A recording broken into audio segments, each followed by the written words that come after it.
Bienvenue et merci à vous qui avez cliqué sur cette vidéo. Vous l'avez vu, aujourd'hui nous allons aller à la rencontre d'un bébé largement inspiré par les elfes de maison. Le kit Bipsy est un elfe de manoir sculpté par Cindy Musgrove.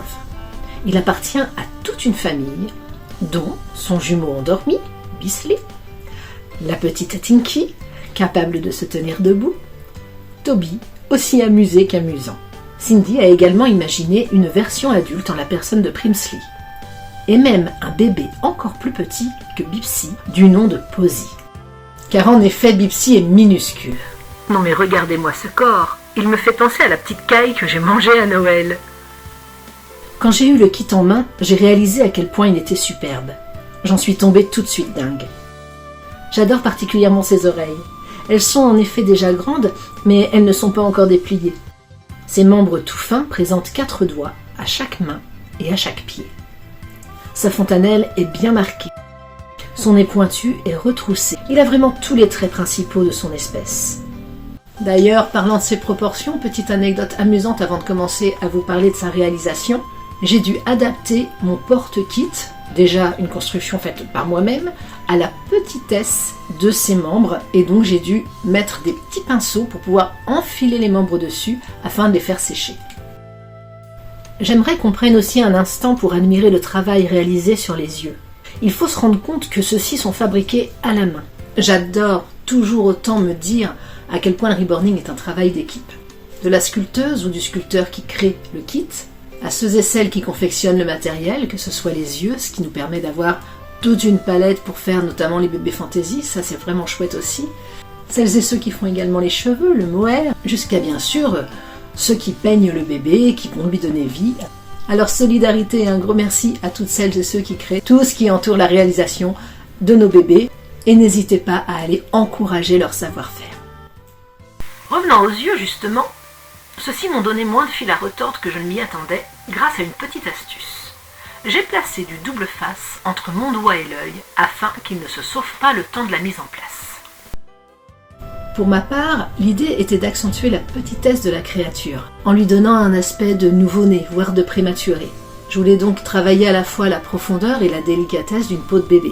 Au début, j'ai surtout utilisé les éponges déchirées et le pinceau à fluffer pour retirer l'excédent de peinture. Et ce n'est que progressivement que j'ai rajouté les petites rougeurs, les petites veines. L'idée étant effectivement de superposer les couches de peinture comme on superposerait les couches de l'épiderme et d'avoir une veine plus profondément enfouie, une veine plus à fleur de peau, etc. Après avoir longuement observé mon kit sous toutes les coutures, il me semblait le voir tirer la langue. En fonction de la façon dont on l'observe, c'est plus ou moins flagrant, je trouve. Or, sauf erreur de ma part, je ne me souvenais pas avoir eu beaucoup de versions de Bipsy avec cette proposition. J'ai donc décidé que mon elfe de maison à moi tirerait la langue. Pour que l'intérieur de la bouche paraisse plus foncé, ce sera le premier endroit à avoir droit à plusieurs couches de peinture d'affilée. Progressivement, j'allonge la couleur sur les lèvres, de l'intérieur vers l'extérieur, en veillant à ne pas passer sur la petite goutte de la lèvre supérieure.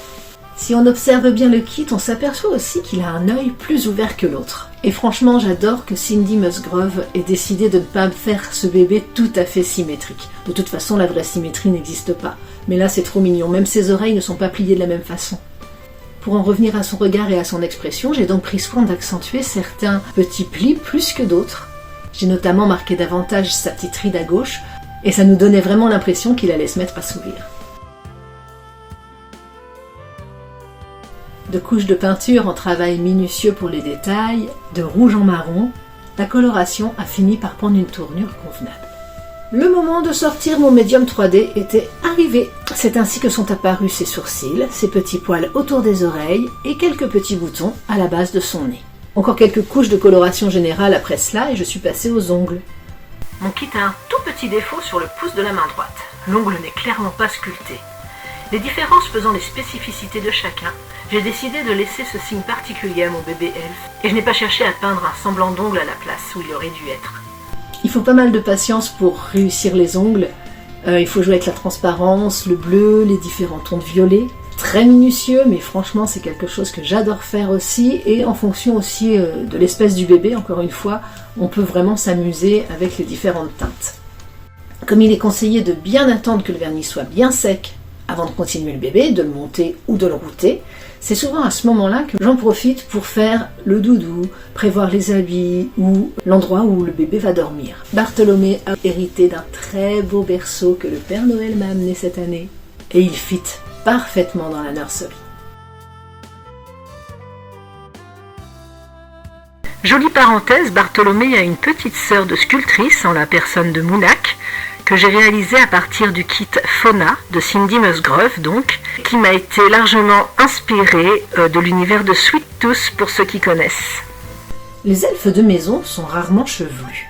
Il n'était donc pas question de donner à Bartholomé une coiffure de nouveau-né toute pleine de petits cheveux bruns. Cependant, je voulais lui donner quand même quelques petits cheveux. On appelle micro-rooting le fait de ne planter qu'un cheveu à la fois, et la pince à épiler peut vite devenir votre précieux allié pour ce travail minutieux. Et même si on peut dire que je ne lui ai mis que 3 poils sur le caillou, croyez bien, ça a pris son temps quand même. Les cheveux maintenant implantés et collés à l'intérieur, il ne reste plus qu'à monter le kit. J'ai un peu hésité, mais j'ai finalement tout de même fait tomber quelques micro-billes dans ses tout petits bras et ses toutes petites jambes, et Bartholomé mesure bien ses 30 cm et pèse un peu moins de 500 grammes.